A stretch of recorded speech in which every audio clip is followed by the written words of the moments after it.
Chadema na Watanzania. Tarehe 10 mwezi Juni 2025, Mahakama Kuu ya Tanzania ilitoa hukumu kwenye shauri dogo la kesi ya msingi namba 8323 ya mwaka 2025, ambapo ilieleza na kutoa amri 3. Katika kesi hiyo, aliyekuwa makamu mwenyekiti wa chama chetu upande wa Zanzibar kwa miaka takriban 15, ndugu Saidi Isa Mohamed, pamoja na wajumbe wa bodi ya wadhamini wa chama wa sasa, ndugu Ahmed Rashid Hamis na mama Maulida Ana Kom, ambaye ni mmoja wa waasisi wa chama, kwa pamoja wameshtaki chama wakilalamikia mgao wa rasilimali kutowapendelea Zanzibar, na hivyo wameiomba mahakama pamoja na mambo mengine, wakiwa wanasubiri shauri la msingi kusikilizwa, Chadema isimamishwe kufanya shughuli za kisiasa na kutumia rasilimali zake.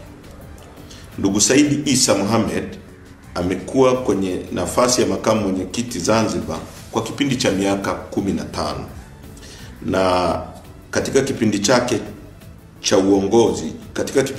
cha uongozi wake ameshiriki vikao vyote vya chama ambavyo vilipitisha mgawanyo wa rasilimali za chama kwa nchi nzima, na hakuwahi kuona shida yoyote. Sambamba na mama Maulida Ana Kom, ambaye amekuwa sio tu mjumbe wa bodi ya wadhamini wanaoishtaki chama, bali amekuwa mwenyekiti wa bodi ya wadhamini, ameshiriki na kuongoza vikao vyote vya mgawanyo wa rasilimali za chama katika kipindi chote. Hakuwahi kuona tatizo, maana kweli halikuwepo tatizo. Maazimio ya mgawanyo wa rasilimali za chama amekuwa akifanya kwenye vikao kwa kuridhiwa na wajumbe wa kikao kwa wingi wao. Kama chama tunaona jambo hili linakuja kipindi hiki sio kwa bahati mbaya, bali ni hila ya kudhoofisha msimamo wa chama wa no reforms no election, ambao unabeba hitaji la nchi na wananchi kwa kipindi hiki.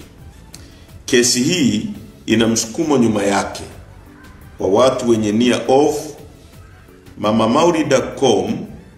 Maulida Ana Kom, siku ya kikao cha bodi ya wadhamini tarehe 15 Mei mwaka 2025, aliwataja watu 3 waliokwenda nyumbani kwake kumshawishi afungue shauri hili la madai ya mgawanyo wa rasilimali kwa Zanzibar. Na kesho yake tarehe 16, mbele ya kaimu naibu katibu mkuu bara Mheshimiwa Amani Gorugwa na wakili Edison Kiratu, aliwataja tena watu hao 3 ambao alisema walimfuata na kumwambia kuwa asaini barua ya madai ya fedha ili zipelekwe Zanzibar. Kwa maelezo ya mama Kom, hakuwa ameambiwa kuwa nyaraka hizo alizopelekewa na hao watu 3 ili azisaini zina maudhui ya kuiomba mahakama kuifungia Chadema kufanya shughuli za kisiasa. Mama Kom aliwaambia akina Mheshimiwa Amani Gorugwa kuwa alishangaa kusikia kuwa kesi imefunguliwa na yeye na wenzake wawili yenye hila ya kukiumiza chama, na yeye kama muasisi wa chama na mjumbe wa bodi ya wadhamini hawezi kushtaki chama. Aliomba mwenyewe ajitoe kwenye kesi hiyo. Kitendo cha mama Kom kuwepo mahakamani tarehe 10 Juni 2025 na kukana kiapo chake cha kujitoa alichosaini tarehe 16 Mei inathibitisha kuwa kuna jambo halipo sawa na ambalo lina msukumo wa mfumo wa serikali lenye lengo la kukidhoofisha chama. Hizi hila na nia ovu tumezijua, na kamwe kama chama hatuko tayari kusujudia na kupiga magoti kwenye mambo ya hovyo namna hii. tutapambana. Na nitaingia hoja ya pili. Hivyo katika shauri lililosikilizwa tarehe 10 mwezi Juni, amri zilizotolewa na mahakama chini ya Jaji Hamidu Mwanga ni pamoja na hapa nataka Watanzania wawe makini sana: kuzuia katibu mkuu wa chama na bodi ya wadhamini kutofanya shughuli za kisiasa hadi uamuzi wa mahakama utakapotolewa kwenye shauri hili. Kuzuia katibu mkuu, order namba 1 iko very specific: kuzuia katibu mkuu na bodi ya wadhamini kufanya shughuli za chama. Ya pili, watumishi wa chama na wote waliotajwa kwenye amri ya pili ya kesi hii kutotumia rasilimali za chama hadi uamuzi wa mahakama utakapotolewa. Watumishi wa chama au viongozi wa chama kutotumia rasilimali za chama, majengo ambayo yako chini ya bodi ya wadhamini, magari labda kwa mfano, na rasilimali zingine ambazo kwa mfano fedha na nini, mpaka uamuzi utakapotolewa. Hukumu ya shauri hili ilisikilizwa upande mmoja, na hili ni jambo jingine la msingi sana. Upande mmoja baada ya wakili wetu ndugu Jebra Kambole, kwa sababu muhimu kabisa, aliamua kujitoa. Mwenendo ulikuwa kama ifuatavyo: jaji alikubali kujitoa kwake, na hata pale wakili Jebra aliposimama katika mazingira hayo na yeye kujitoa, ni vema mahakama ihairishwe. Aliposimama na kuomba kwamba ni vema mahakama ihairishwe na walalamikiwa ambao yani ni chama wajulishwe na wapatiwe fursa ya kutafuta wakili mwingine, jaji alisema yeye Jebra sio mwakilishi wa chama na hawezi kuwasemea, hivyo akaamua kesi isikilizwe upande mmoja, kutoa uamuzi ambao umekuwa na madhara na upo kinyume cha misingi ya haki. Hili ni muhimu pia nikalifafanua. Kwenye jambo kubwa kama hili ambalo wakili alijitoa baada ya kuona mwenendo hauko sawa, na sisi kwa sababu kama chama au mtu mwingine yoyote, msingi wa mahakama ni kumpatia mtu natural justice, haki ya asili, ambayo ni haki ambayo imetolewa tangu uwepo wa dunia, kwamba na yeye apate kusikilizwa. Na baada ya wakili kujitoa, chama hakikuwa na mwakilishi kama wakili.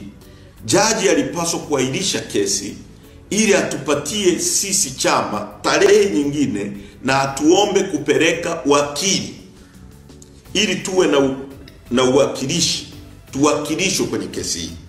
Lakini katika mazingira ambayo sio ya kawaida, jaji alifanya uamuzi bila kuzingatia jambo kubwa hili ambalo natural justice, ambayo ni haki namba 1 katika masuala yoyote ya kisheria.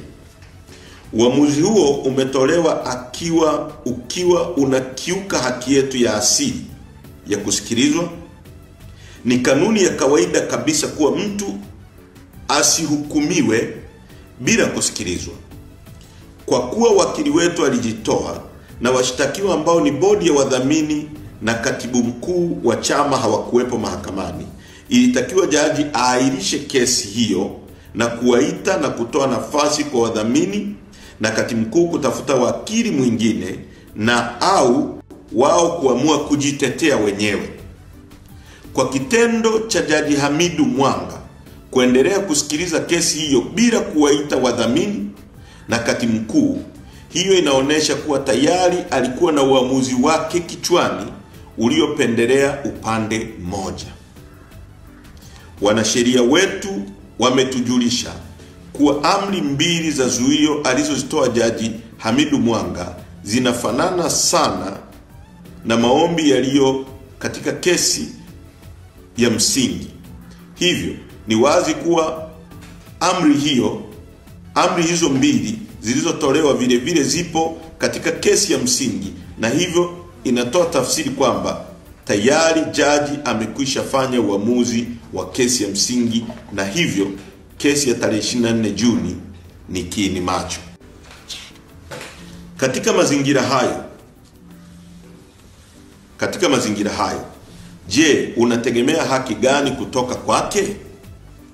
Sisi Chadema tunasema kama jaji anakiuka misingi ya kawaida kabisa ambayo majaji wa rufaa katika kesi ya CPC International Inc.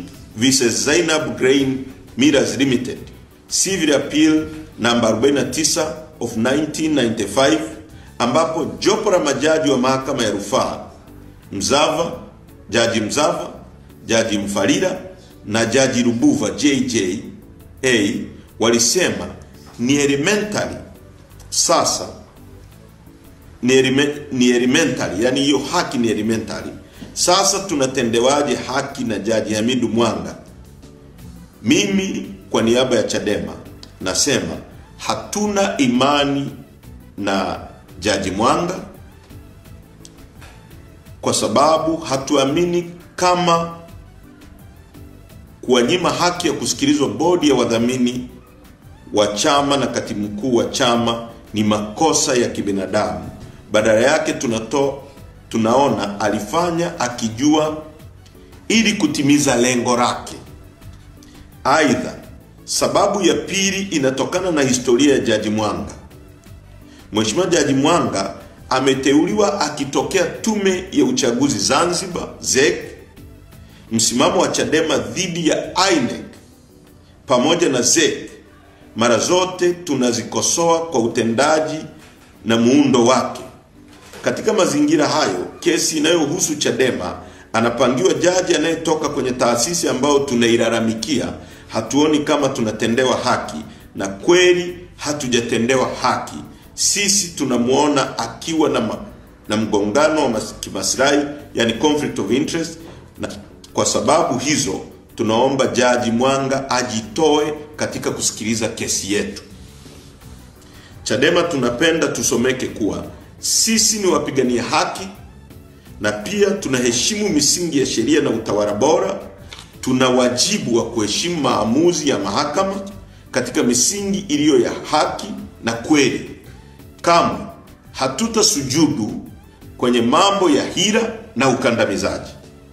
Wanasheria wetu wametushauri na zipo hatua za kisheria zinazoendelea kuhusiana na shauri hili. Tunakusudi la kuomba mapitio upya, yani review ya hukumu hiyo ya tarehe 10 Juni 2025, maana amri zilizotolewa hazina msingi wa haki. Wakati jambo hili likiendelea kufanywa na wanasheria wetu, tunawaelekeza viongozi na wanachama mambo yafuatayo. Moja, amri ya zuio la kutojishughulisha na shughuli za siasa limeelekezwa kwa katibu mkuu na bodi ya wadhamini. Hivyo, viongozi wengine wote na wanachama tunawaelekeza kuendelea na shughuli za kisiasa kama kawaida bila kutumia rasilimali za chama. Ninanukuu amri za mahakama kuu kama ifuatavyo: that the respondent, the registered trustee of Chama cha Demokrasia na Maendeleo Chadema, the general secretary Chama cha Demokrasia na Maendeleo Chadema, are restrained or prevented from organizing and or participating in any and all political activities pending the determination of the petition. Hivi sasa chama kipo kwenye programu ya kichama ya kuziba mapengo. Vikao hivi viendelee na kazi hii ikamilike kama ilivyopangwa. 2. Chama kinawaelekeza viongozi wengine wote na wanachama, wakati tukisubiri hatua za kisheria ambazo wanasheria wetu wanachukua sambamba na kesi ya msingi, rasilimali za chama zisitumike wakati tunaendelea na hatua hizi za kisheria. Ninanukuu amri za mahakama kuu kama zilivyoandikwa kwenye hukumu. That the respondent, the registered trustee of Chama cha Demokrasia na Maendeleo Chadema, the General Secretary of Chama cha Demokrasia na Maendeleo Chadema, their servants, workmen, agents, and 1920 or whosoever purporting to act on respondent behalf are restrained from utilizing the properties and assets of the party pending the determination of the petition.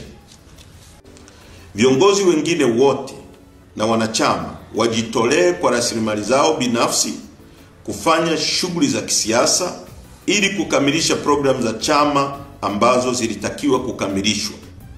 Wanachama waache kutumia rasilimali za chama kama mahakama ilivyoelekeza. 3.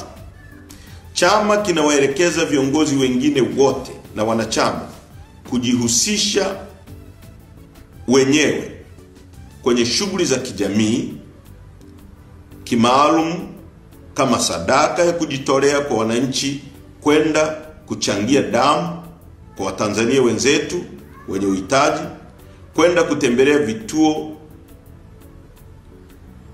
vya wenye uhitaji, yani watoto na wazee, na kuwapa faraja, kwenda mahospitalini na kuwapa faraja wagonjwa, kwenda masokoni, kwenye maeneo ya umma kujitolea kufanya usafi, kwenda kwenye maeneo ya umma na kupanda miti aidha ya matunda au ya vivuli angalau ndani ya siku 30 kutoka tarehe ya taarifa hii.